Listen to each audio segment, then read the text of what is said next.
Este invierno tuvimos una desagradable noticia que afectó a 45.000 hogares en Berlín y más de 2.000 comercios, que básicamente fue que se quedaron sin electricidad, sin suministro eléctrico durante casi una semana,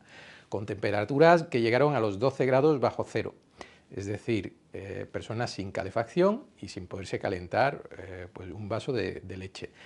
Soy Antonio Flores y me gustaría analizar cómo la tecnología se puede utilizar para evitar estas situaciones de ecoterrorismo, porque fue un atentado terrorista el que se cometió por parte de un grupo declarado y reivindicado por ellos, un grupo ecoterrorista de extrema izquierda, y creo que la tecnología puede ayudar en todo esto.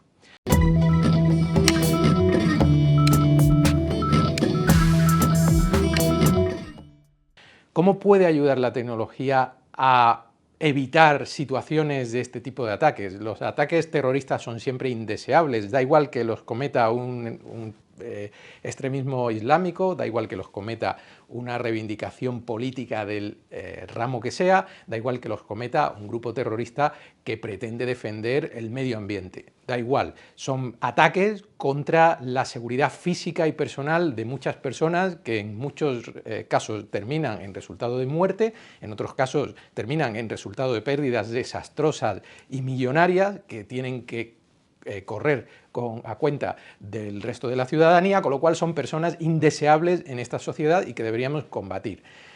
Desde el punto de vista tecnológico existen muchísimas herramientas a día de hoy para combatir este terrorismo, especialmente el ecoterrorismo. Una de ellas es la detección temprana. La mayoría de estos grupos se coordinan y se comunican a través de redes sociales y a través de sistemas electrónicos de mensajería. Todo esto que, de hecho, en Europa existen medidas para detectar fake news, para detectar movimientos contra la población, movimientos antidemocráticos, etcétera, etcétera, pues todo esto se podría aplicar perfectamente al ecoterrorismo. Solamente hace falta voluntad de aplicarlo, es decir, primero hace falta reconocer que existe un movimiento o una serie de movimientos terroristas de ámbito o de índole climática o ambiental o ecologista, como lo queramos llamar. El primer punto es reconocerlo y a partir de ahí utilizar esa tecnología de detección temprana que ya digo que existe y todos la conocemos porque a quien no le han censurado un contenido aunque no fuera un contenido dañino. Es decir, en las redes sociales se puede hacer esa detección temprana. Después, por otra parte, se puede contener la difusión de este tipo de grupos o de radicales que muchas veces campan a sus anchas, es decir, en una red social no se puede mencionar algún determinado tema porque automáticamente te censuran si mencionas la palabra, pero cuando hablas de otros temas pues nadie está tocando nada. También se podría limitar esa exposición de esos contenidos igual que se hace con el resto. De nuevo, solamente hace falta voluntad y que alguien desde las instituciones reconozca que este ecoterrorismo es una realidad y una amenaza especialmente para Europa. Y en tercer punto, también se debería vigilar y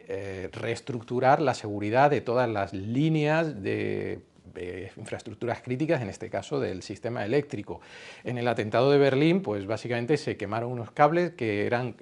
la clave, eran la pieza que conectaban la subestación eléctrica que suministraba a toda una región, de un área de la ciudad,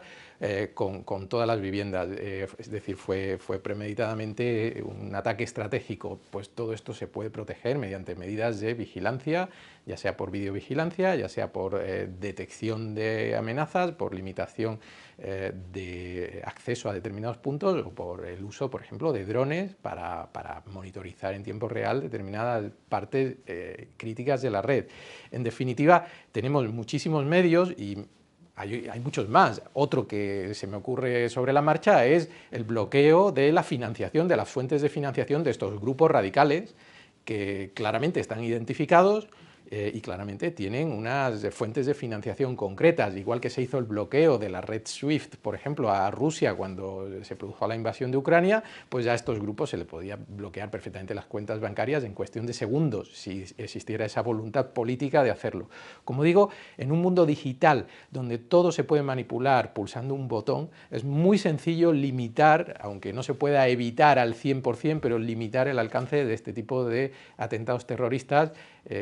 ecoterroristas. En este caso ha afectado el sistema eléctrico, es una cosa seria. En otros casos ya estamos muy acostumbrados a que se ataquen obras de arte, a que se entren en museos. Muchas veces son ataques inexplicables. Hay museos donde nos obligan a dejar el bolso o la mochila en una consigna, pero después resulta que entra alguien con 7 latas de pintura.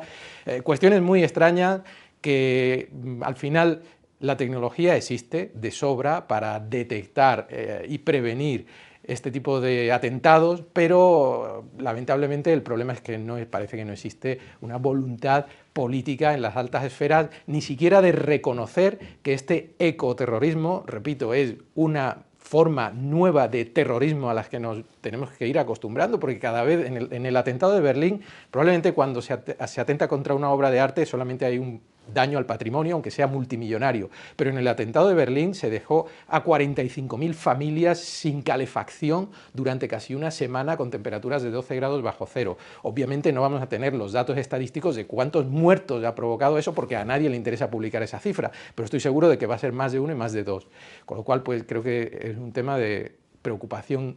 creciente que deberíamos atajar, porque la tecnología, como digo, repito, existe y se está aplicando ya para otras muchas aplicaciones en otros campos que son exactamente similares o equivalentes a este del ecoterrorismo que podemos evitar entre todos.